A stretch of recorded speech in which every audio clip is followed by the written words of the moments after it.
talk to you today. I think he's here mostly to give you a perspective on what space brings to the warfighters. I know that in the build-up days in Southwest Asia, that has become an interest to a number of you, and I appreciate your attendance here today. Following General Perryman's very brief prepared remarks in Q&A session, we'll have a small demonstration for you of some of the technologies that he's talking about. General Perryman. Well, good afternoon. I am very glad to be here to discuss the changes in space operations since Desert Storm. The Desert Storm, as you're aware, was the first major military conflict in which we integrated space systems fairly completely into our operations. But there have been major changes since Desert Storm with regard to the use of our space systems. First, our forces are more dependent upon space systems than they were in those days. Second, our capabilities are much greater than they were. Our space capabilities are much greater than they were. And third, our space capabilities have been more fully integrated into all military operations. One of the reasons that I wanted to be here today is because I believe that people don't realize how useful space systems are, how they have fundamentally changed the nature of warfare. Make no mistake, this nation will never conduct another major military operation without the use of space systems. You've heard the phrase that technology changes business. Well, space technology has fundamentally changed the way we do our military business, and there's no going back. Our troops are, because of space systems, safer. They're more effective. We, with space systems, have the way and the means globally to collect and disseminate communications, reconnaissance, weather, warning, and precise navigation. If we tried to go back and work without these Air Force space capabilities, it would be as if you would try to do your work, to file your stories without emails, faxes, cell phones. The work that you would have would be more difficult. There would be more effort to do the same job if it could be done at all. I believe that Air Force space is the glue that holds joint operations together. I've heard in the last few weeks how Tomahawk can strike a target from 1,000 miles away and can hit a target which is about the size of a small bedroom with precision because of space systems. And I am aware that the Army Patriot missile system, which seeks to knock down Scud missiles, is much more capable because it uses space systems. The space system we're talking about is the Air Force Global Positioning System. Air Force GPS integration has been a recurrent theme in all of 4 military forces, military services. But it goes way beyond precise navigation, way beyond GPS. All the services reap the benefits of Air Force space operations. It is the Air Force that produces 90% of today's military space capability. But we're not always seen. Space has become like a utility to our troops. They don't know the details of how we produce space systems and information, but they do know that, well, it's like electricity or water. When they flip the switch, when they turn the tap, they're going to get that flow of critical space information that they need. Our dependence on space is a positive thing. It has certainly helped our capabilities. They have grown immeasurably in many, many areas, which we don't have time to go into today. But I want to focus on 3 as I conclude. And those are the Global Positioning System, our increased capabilities since Desert Storm with respect to missile warning, and our increased work to educate our troops and to integrate space capabilities into the work that they perform. And then I will introduce Captain Keith Baltz, who is with us today. Captain Baltz is of the 76th Space Operations Squadron, a unit of 14th Air Force which goes to help commanders-in-chief in the theater to integrate space capabilities into their planning and into their daily effort. Let me speak on GPS. It's hard to know where to start. You know, in Desert Storm, we did not have a full constellation of satellites. Today, we have that full constellation of 24 GPS satellites. In those days, we had 16. And of those 16, 6 were of a type which were our first generation or less capable than what we have today. With a full constellation of 24 birds, we are able to, on 98% of the Earth's surface, guarantee that our folks will be able to see the information from 4 GPS satellites. And that's critical because that gives them 3-dimensional position information, which is very important. It gives them the best that we have. It makes them far more capable than were they to operate solely with compasses or internal navigation equipment. We have more receivers. In Desert Storm, we had to operate in a way that was less than optimal. Some of our troops knew the value of GPS and simply had to go buy it on their own before they went to the desert. We have bought many GPS receivers. We're not finished, but we certainly have put them in the hands of the critical people who need them. We have put them out widely. And finally, we have incorporated this space precise navigation more completely. Let me talk about GPS-aided munitions. Our pilots with the GPS-aided munition can, from some distance, perhaps 40 miles, maybe 6 miles high, strike a target and know that the GPS system, because it has the coordinates of the target in it, can go straight to the target, and it won't be obscured by clouds, darkness, or the weather. It's going to hit that target. That's an assurance that helps keep our pilots, our air crews, out of harm's way. In some cases, we will be able to strike targets, multiple targets, with a single pass. Again, we operate much more safely and effectively with space systems. And we can use GPS to rendezvous. To do aerial refueling, it has become far safer now that we have GPS. The refueling aircraft and the receivers of all the services will be able to, with precision, meet up so that the refueling can be accomplished more safely.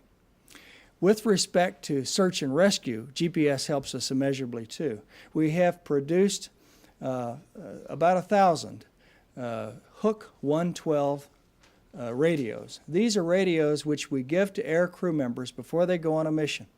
If they are downed in combat, the GPS Hook 112 radio can be used to send a burst transmission so that our pilots will get the precise information about where our rescue forces can get the precise information about where our downed pilots are. This would have made our rescue, for instance, of Captain O'Grady much easier. But it goes beyond GPS. I want to talk a little bit about warning.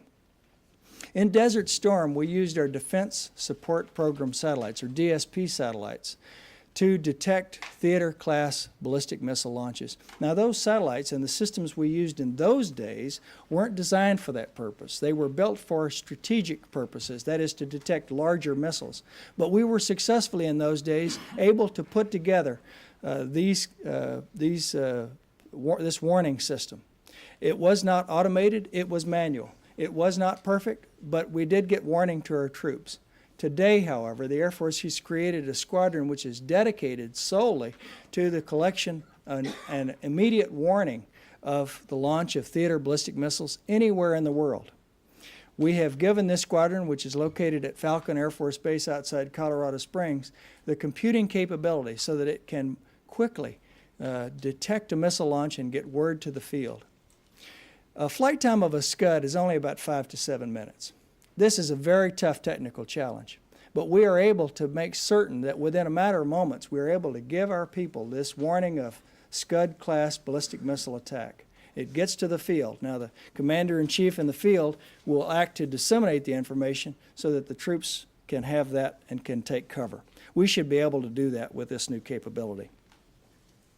Let me talk to you finally about how we're working to exploit space capabilities so that it's more fully integrated into military operations. First and foremost, in our professional military education, we are making certain that all airmen understand space capabilities. We did not used to do that. And we are taking great pains to make certain that that occurs today at all levels.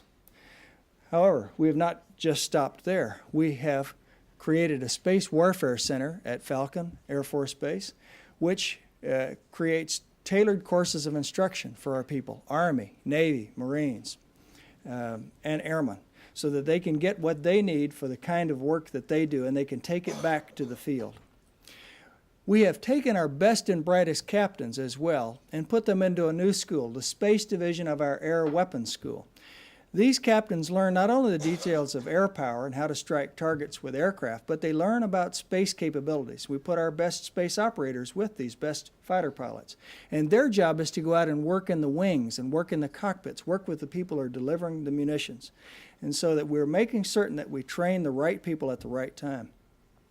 And finally, to make sure that we integrate space capabilities, we have also created this 76 Space Operations Squadron, which produces the Air Force space support teams which go to the field and help our campaign planners. I would encourage you, I hope that the United States Air Force will soon make available to you a trip to Colorado Springs. I would welcome the chance for you to sit and meet our airmen who sit at these consoles and fly these satellites and who do this missile warning mission. I think there are interesting things that they have to tell you. Space systems don't grab a lot of attention, don't grab a lot of headlines, but make no mistake, we would sooner send our troops into harm's way without space capabilities than we would putting them into combat armed with sticks and stones. Ladies and gentlemen, I'll be happy to take your questions and then we'll move to Captain Baltz. Yes, ma'am. Could you discuss in concrete terms how GPS has improved the accuracy of weapons since Desert Storm? For example, you know, now it's 3 meters versus whatever it was then. I'm not able to give you specific details if you want about specific weapon systems, but I can tell you we're incorporating GPS more widely than we did before. We did not always have munitions which used GPS. They used internal navigation means or what have you. But we have done that so that these munitions, these GPS-aided munitions, can get to their targets from a standoff distance. Yes? You mentioned the search and rescue burst transmission capability. Is that in the theater, or can you tell us if pilots we're going to make certain that our crews have it when they launch their missions. So they will have it in the theater? They should have it. Okay. And you talked about the DSP satellites that are now focused entirely on more tactical detection.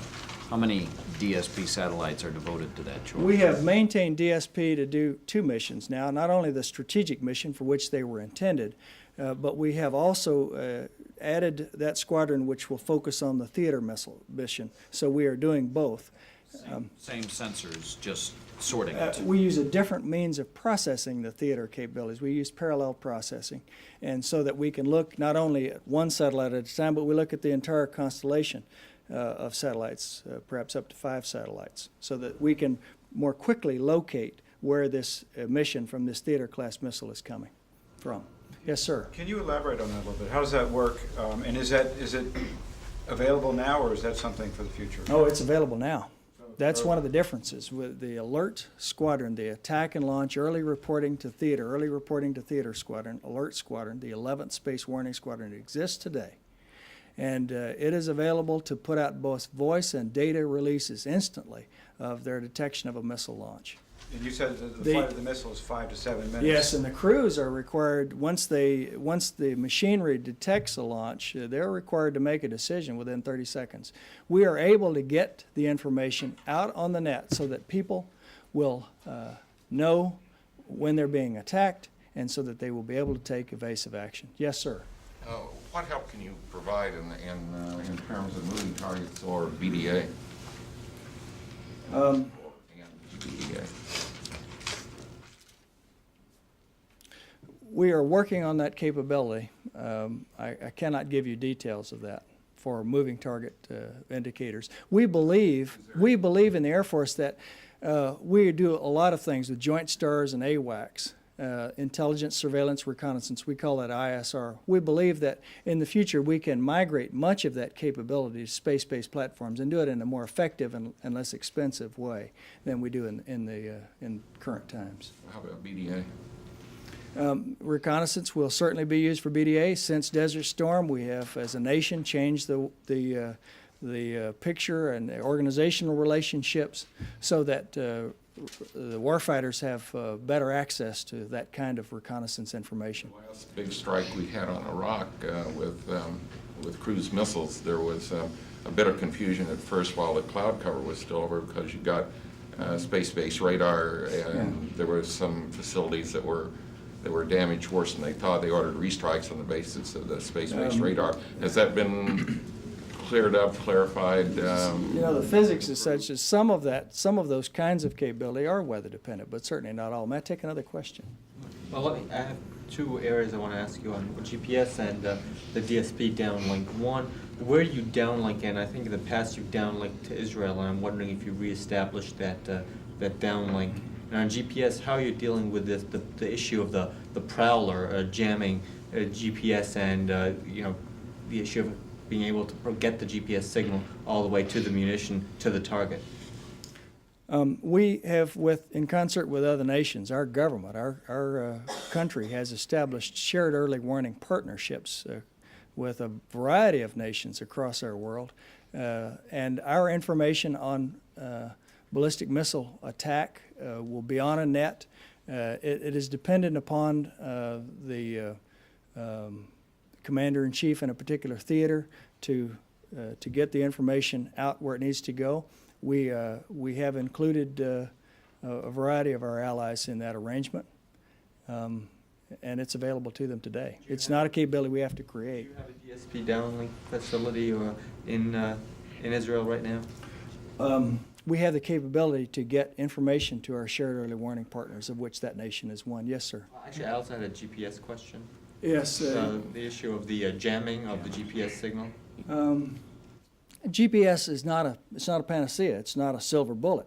GPS is one of the capabilities that we use for precise target engagement, and there are others as well that we have used before we had GPS.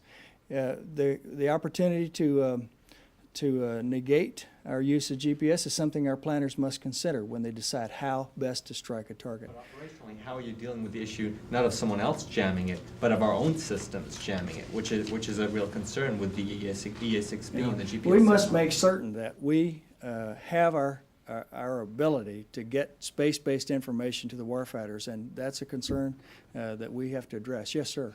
When you said weather makes no difference, do you mean by that you already know precisely where the target is from good weather, and then you know where the release point is? Certainly. So weather at the time doesn't figure into And it. I'm speaking of cloud cover when I say that. But yes, we would have to know in advance where the target is, precise coordinates, and we have demonstrated Good that weather capability. passes. What? You'd have that from good weather passes. We would have that. We would have that from a variety of sources. Yes. Yes, sir. I'm sorry to ask his question again, but I didn't think we got a real clear answer. Do you have a way to deconflict your jamming capability to separate that from munitions that are GPS dependent? Or do you have to lay off? I am not able to give you the details of that answer. Okay, that's a better answer. Thanks. Yes. You mentioned, going back to the early detection of the launches of Scuds and stuff, how much information are you able to feed directly to, say, Patriot batteries? Our intention is to put this out on the net for everybody to see it. So it's not just going to any one point. It's going to the theater sync entry point that he established, or points that he establishes, and from there it is up to the users of that information to take it and make sense of it. Would a commander in a battery like that be able to look at that information and tell where, what the I'm not the direction right is? guy I'm not the right guy to answer questions about the Army Patriot How system. quickly can the ground get that information? You said 5 to 7 minutes for a flight. How quickly does that information pass from the satellite? In a matter of moments to make certain that our troops can take evasive action or to take cover. So in a matter of seconds you're talking about, or minutes? I am speaking of certainly less than a couple of minutes, just a matter of moments to get that done. Yes. One of the problems during the 1991 Gulf War was that the sort of in-theater commanders had a little bit of difficulty getting priority for their tasking initiatives for national satellites. I'm wondering what's been done to give the syncs a little bit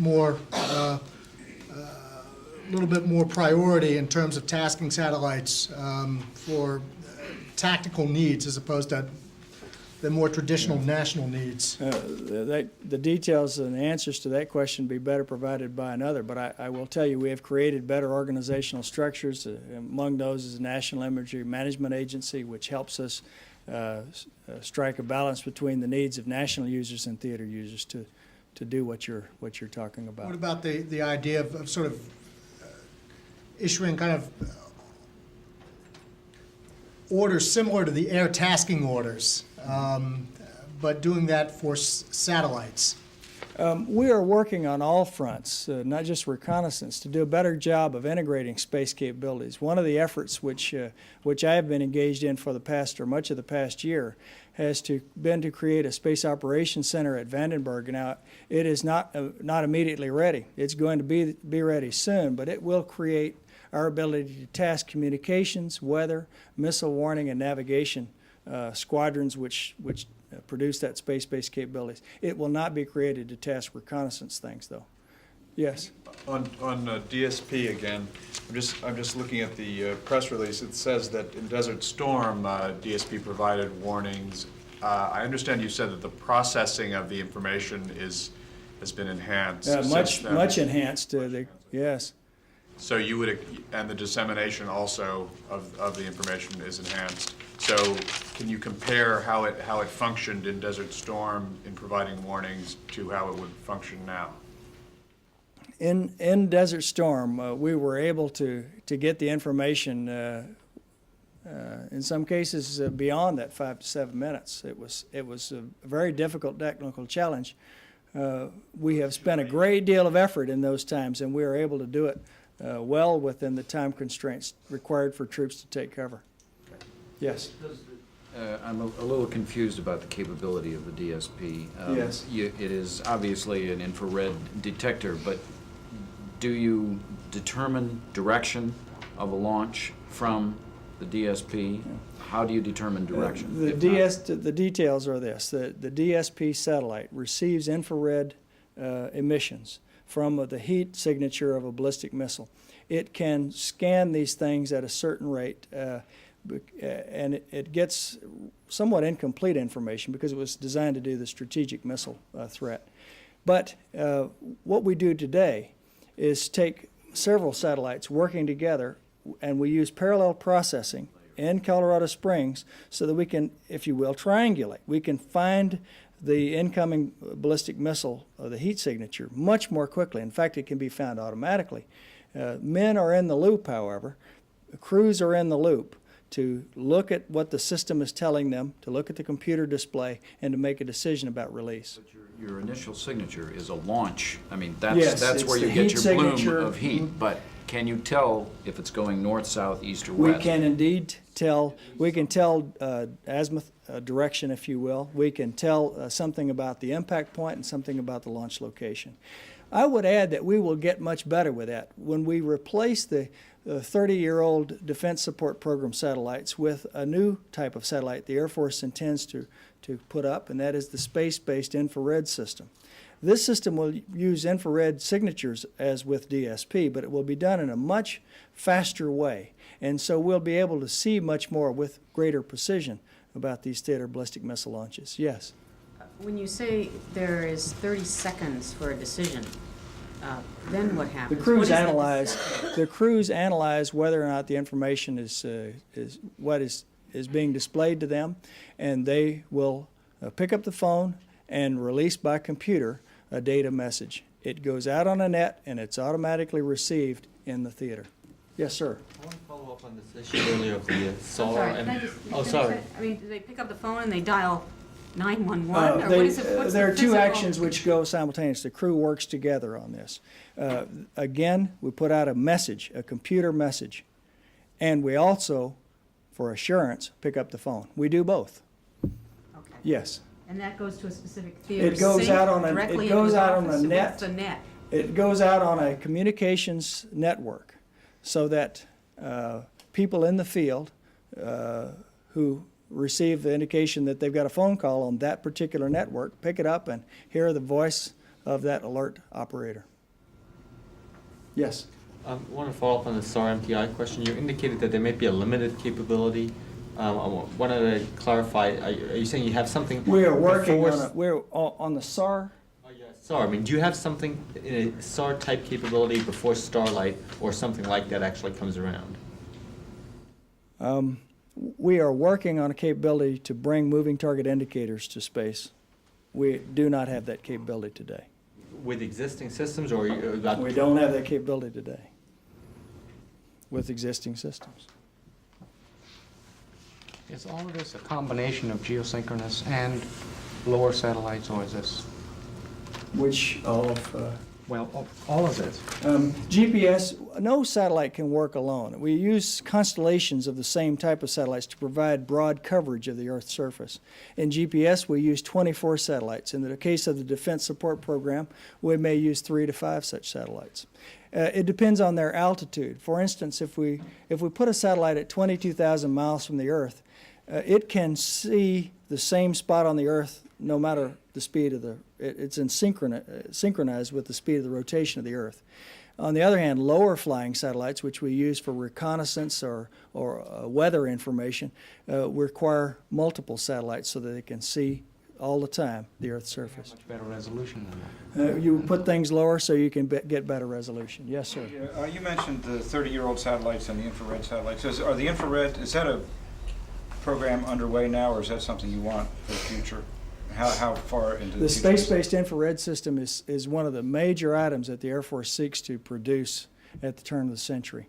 Our intention is to have a much more capable infrared system on orbit. We think that'll be a much quicker way to get warning to folks, and it will be done in a way that simply makes sense to them. We can make them more effective, more safe. I mean, is that in production now, or is it just It is in the acquisition stage right now. Yes.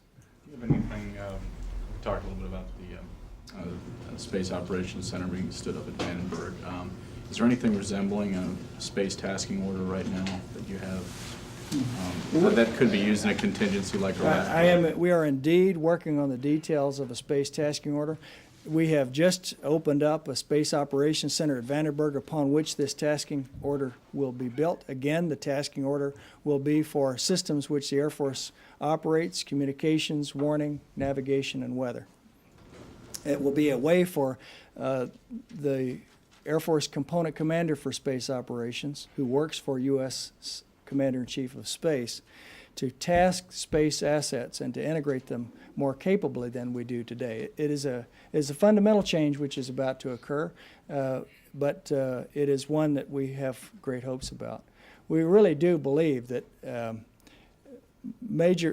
major military conflict will be conducted in the future without space systems, without space capabilities. It has fundamentally changed the way we do business.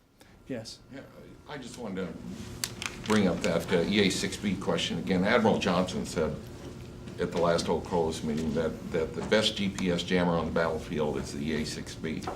Since it's the only jamming aircraft you have left, I mean, there's Compass Call, but that's standoff. I mean, that's your tactical aircraft, and since there's going to be fewer stealth aircraft available, there's going to be a lot of reliance on non-stealthy aircraft. Doesn't that mean you have the choice between either jamming or GPS? Or have you found a way to finesse that? I'm not able to answer your last question, but the trick will be to employ our systems so that they work synergistically, so that they work together, so that they don't negate each other. The deconfliction by time may be one way to handle that. I cannot give you the details of it. But can you say there are other techniques to do it other than deconfliction by time? I cannot give you the details of that, but I can. I'm just asking, are there other ways to do it? General, can you say Yes. the Scud that hit the barracks in Desert Storm and killed the group of Americans from Pennsylvania, given the capabilities you have now, could that have been either prevented or minimized? We do believe that we've got to give adequate warning to people. And I believe that the theater warning that we have created, both with the alert squadron, the squadron which uses this DSP information and searches globally for ballistic missiles, I think that will give them that capability, yes, to get warning, to take cover. Yes. Our focus today is obviously on a smaller kind of military threat like in Iraq, but in the future there may be confrontations with countries that have the ability to reach into space and to interfere with the network that you are setting up out there. Can you talk to us a little bit about the vulnerability of your satellites to being interfered with, attacked, et cetera? Do they have any mechanisms in and of themselves, or is redundancy the way that you protect yourself against? We have paid particular attention to making sure that our space capabilities will get to the warfighter. With the case of GPS, that's a system that flies at an altitude of 11,000 miles. That's a long way from Earth. And so by that very fact, that altitude, it is removed from normal ways of attacking systems. It flies in the Van Allen radiation belt, which is a natural occurring hazardous area, so it's hardened electronically. So we have some measure of self-protection that is redundancy and hardening within these satellites. We will have to make certain that we develop capabilities in the future to protect them further from those who would attack them actively. But you do not now have that capability. We other don't than see redundancy. a nation today which has a capability to attack our satellites. On the other hand, that may well happen in the future, and the United States Air Force intends to be ready. We have time for just a couple more questions, so we have time for the demonstration. Yes, sir. Can you just give us your view of how important the space-based infrared system LOW is? That's the one that's in acquisition now. How important is that going to be for national missile defense? And give us your assessment as to whether it really has any kind of other applications. For example, I hear that theater missile defense is not really a big application for this.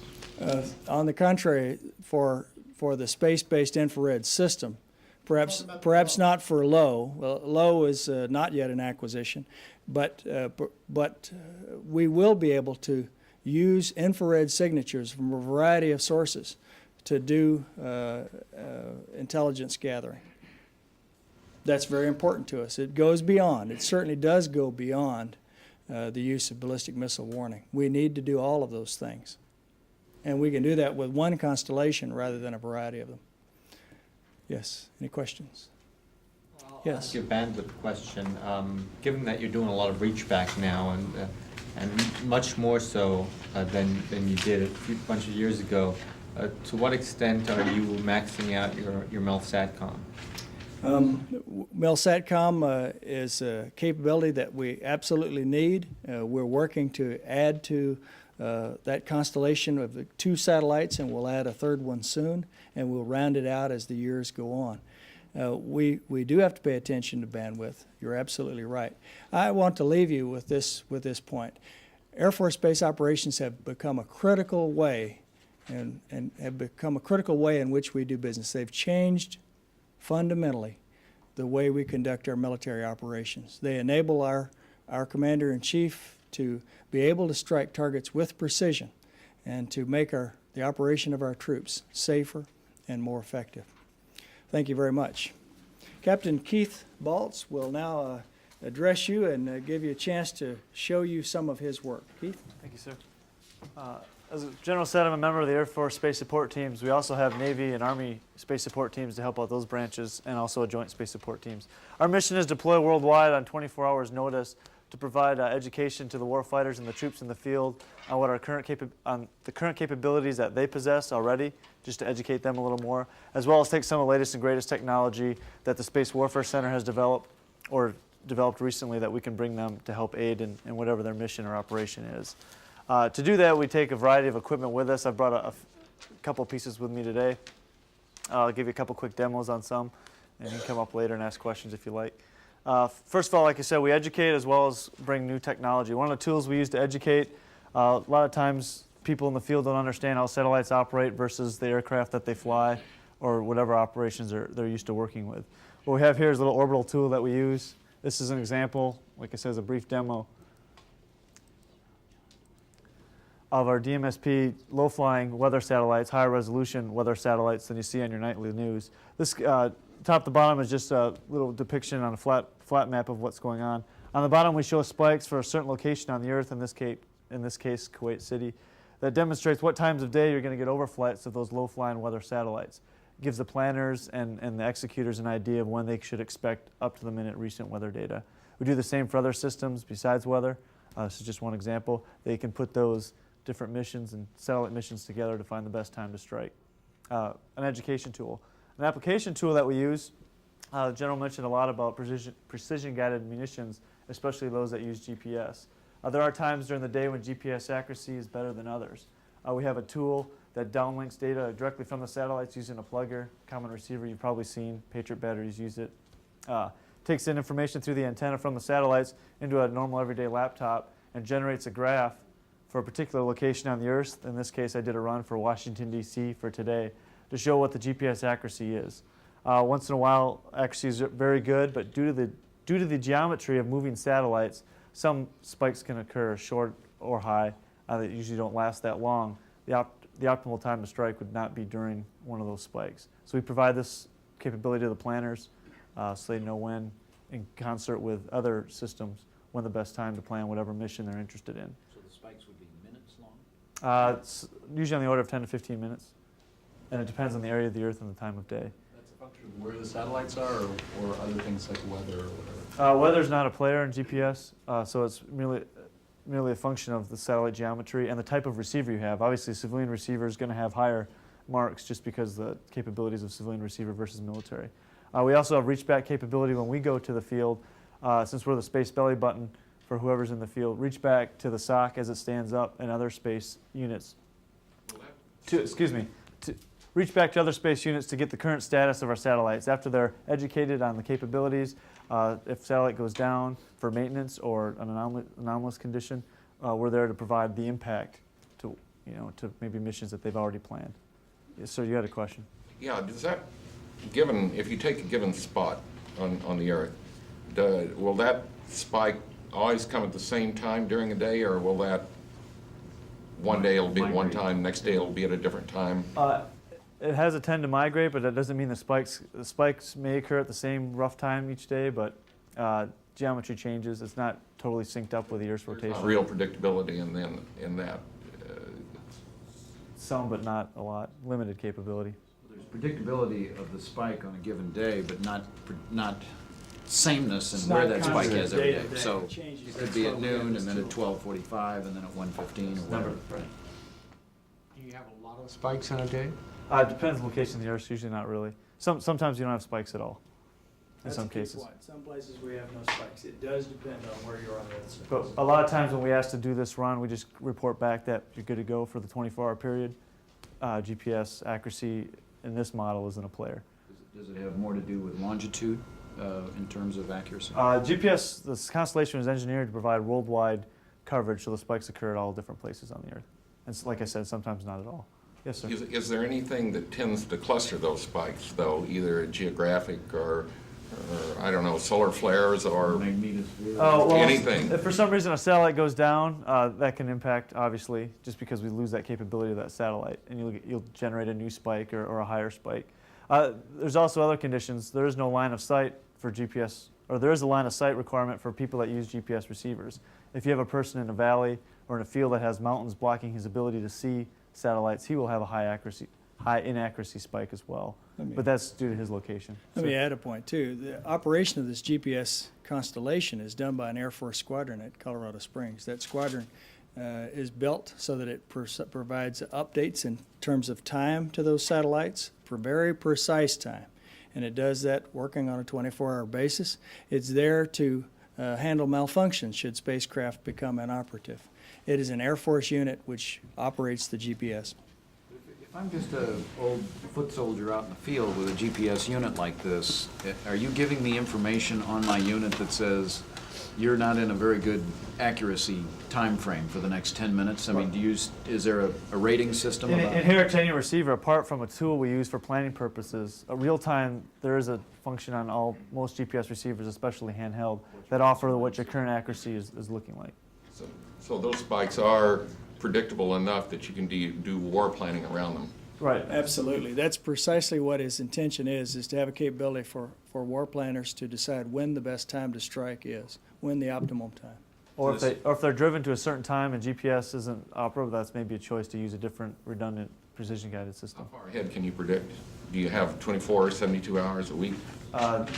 Cycles for planning usually aren't weeks, on the order of weeks, and they're on the order of days. So we plan for whatever the planning cycle is. You can plan ahead days. We can plan ahead. That when you plan ahead, you're losing. You want to get the most accurate information from satellite. So as I propagate those orbits over a week, 2 weeks, 3 weeks ahead of time, I'm losing current data that I have as if I was planning. We may currently give a for the rough next day. approximation and then refine it later as we get closer to the timing. During the spikes, is that just a period of inaccuracy, or does that mean it's down? Oh, just a period of inaccuracy. And- Those spikes can be short or they can be high, It'd but be less accuracy than other times. I mean, But you can still use the system during oh, that? definitely. the system can be used. It may not have as great an accuracy as the war planner would like. How much inaccuracy do you get in percentage terms, if you know? Well, we're not able to tell you the exact capabilities for the military accuracy that we use. I will say that it's on the order of meters that we have. I have time for just a couple more questions. They've asked that we be done by 1:15 today, so everybody can go back and watch the town meeting. So. Question. The Space Warfare Center, if I remember correctly, was working a kind of a beeper system where DSP, and rather than doing the network, you would send out like and I think the Army Space Warfare Center was kind of engaged with you guys on this, and sent out, and soldiers would literally carry a beeper and would know, oh shit, something's coming my way. Whatever happened with that? The details of how a theater commander-in-chief wishes to get warning to his people is dependent upon him. We will give him the information, both in terms of data and voice. It is up to the theater commander to disseminate it, and certainly some may choose to use the kind of scheme that you had in those days. I do not know the details of whether that's being done in all theaters or any theater. I think the squadron, the 11th Alert Squadron. 11th Space Warning Squadron. When did you stand it up? It was stood up in March of 1995, so it's a couple years old. That's a key point I wish I had made. Thank you for asking. Okay. Thank you very much. We will keep the demo up here for a minute for those that would like to come a little closer look. And the cameras, if you'd like to come up and do something with a different angle, please do. Thank you very much, sir.